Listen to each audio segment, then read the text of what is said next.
So he's like, David, maybe somebody from Canada or somebody from Great Britain, but David, you are from the United States.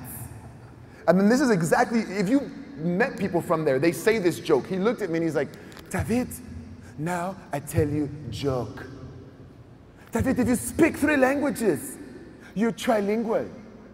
If you speak 2 languages, you're bilingual. David, if you speak 1 language, what are you? I said, you're monolingual. He said, no, you are from the United States. It's exactly what they say. So I went back to my neighborhood. Now, my neighborhood back home was 99% Hispanic. I never met the other 1%. I just know that they were there somewhere, statistically. They were probably hiding, I don't know. So I told the dudes in my neighborhood, I said, guys, I'm gonna learn languages, I'm gonna go to school, and I'm gonna travel all over the world. And the dudes in my neighborhood, they all looked at me, and they all said, David, we are so proud to be your parents. Really? Congratulations. This letter says that you're going to Yale. Really? You're going to jail. And so like this is what I was facing, right? Like I was going into the adult world and I was facing these 2 forces. Like on the one hand, man, I wanted to go to school, but I didn't feel smart enough. I was seeing people in school like that were telling me I couldn't do it. Even like principals and like a few teachers, they were letting me know that I wasn't good enough to make it. But on the other hand, there was a dream seed inside of me that I wanted to graduate. I wanted to have the ability to write my own future. Not to be told, if you come from this neighborhood, David, if you come from South Texas, you are stuck. I wanted to break the mold. And maybe some of you this morning, you find yourself there, man. First day of school, first day of orientation, and you're ready. You have a picture of what your life can be. You have a dream seed. And you're facing these 2 forces, man. On the one hand, you want to go for it. You're saying, this is it. This is my moment to write a story. But on the other hand, you're facing the reality that there are some challenges, that maybe you have your own struggles, that they might not be like mine. And you're here in the middle saying, but I think I can do it.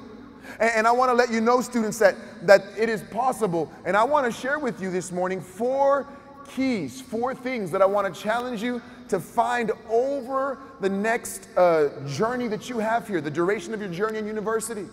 And if you'll find these things, listen, I want to let you know that you will find, you're guaranteed to find success. Now, success for everyone is different, right? And you got to define your own success. And I want to give you 4 keys to help you find it.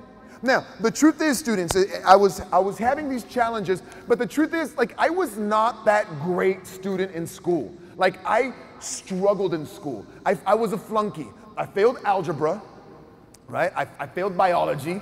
Maybe that's why I didn't know what my principal was talking about. I failed that class. I failed typing. But the one class I don't know how I failed. I have a Mexican dad. I grew up 5 minutes from Mexico. I have a Mexican citizenship. I have dual citizenship, American and Mexican. We traveled in Mexico all over summers, and I failed Spanish for non-native speakers. Yeah, I was that guy. I was good at failing. Now, my sister, on the other hand, I make fun of her in my presentations because she's not here. But the truth is my older sister, she's beautiful, she's brilliant, and she was crushing it in school. I remember, like, at her graduation, like, she finished her college, she finished it in 4 years, scholarship, honors program, dean's list, right? 3.93, she had a full-time job and she was doing that. And I remember at her graduation, I thought they were talking about somebody else because they called out her name, but they added like all these other letters, right? When they called out her name, then they were like summa, cum laude, Delta, Delta Airlines, Delta International, Delta Express. I didn't know what was going on. I told my mom, Mom, do I need a boarding pass? Do we get upgraded? What's going on? I didn't know what was going on. Like my sister was that smart. Then after that, she went on to do her master's degree, finished it in 2 years, 3.93 honors program, dean's list. My sister was crushing it. Not me.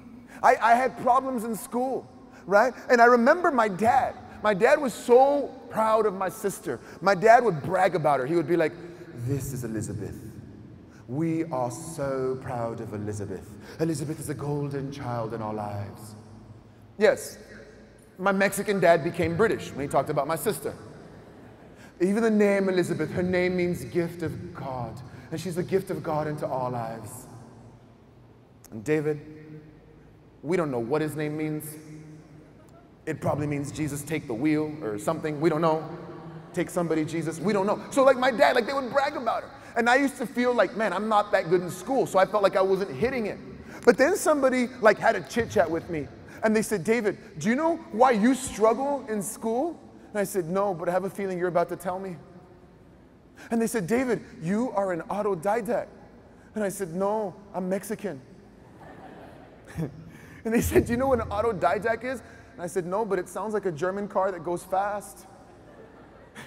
And they said, David, you have like a different learning style. David, you got to figure out what your learning style is. And once I found out that I had a different way of learning and processing things, I discovered my own genius. And students, in this journey of university, listen, one of the greatest things, the reason I love college, I love university, is because like there's a lot of stuff that I didn't like in high school that you don't have to do in university anymore. Like remember that crazy like atomic chart like in science classes?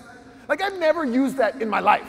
I've never been drinking a soda thinking how many protons and electrons are in that Diet Coke. Never happened in my life.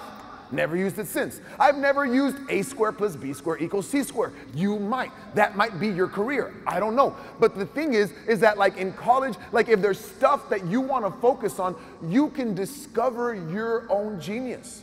And students, the very first thing I want to inspire you, I want to encourage you to get in this journey is discover your genius. Find your genius. Now, science today has taught us so much. Science today has taught us that every single one of you is a genius.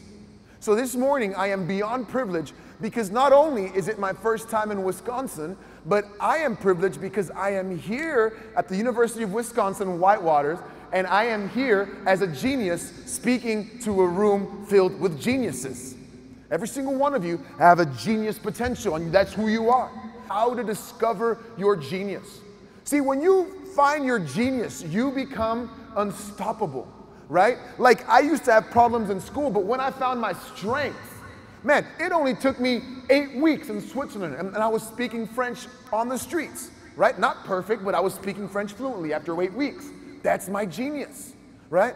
And so every single one of you, you have to find your genius. Your success is tied up in finding what it is. Find your thing, find your passion. Don't wake up in the morning and say, well, I gotta walk to this. Find something that in the morning when you wake up, you run to it. See, there's a lot of things I cannot do, right? Like, I'm not good with working like with mechanics and stuff. Like if something breaks, it's broken. And my friends are like, whoa, dude, you don't know how to fix stuff? But you're Mexican. Yeah, I know, but I don't fix stuff. Right? If I'm like on the car and like we get a flat tire and my friends are like, David, what are we gonna do? I don't know what you're gonna do. I'm a runner. I'm gonna run home. You guys can Uber it or whatever. I can't fix a flat tire. That's on you. Right? I can't cook. I remember this one girl I used to date. She's like, David, it's because my last boyfriend used to cook for me all the time. Well, you gotta go back with him because I can't cook. I'll order pizza or something, sushi. That's my, you know, because I can't do that. But there's other things that I can do. And your genius, right? That's where, when you find your thing,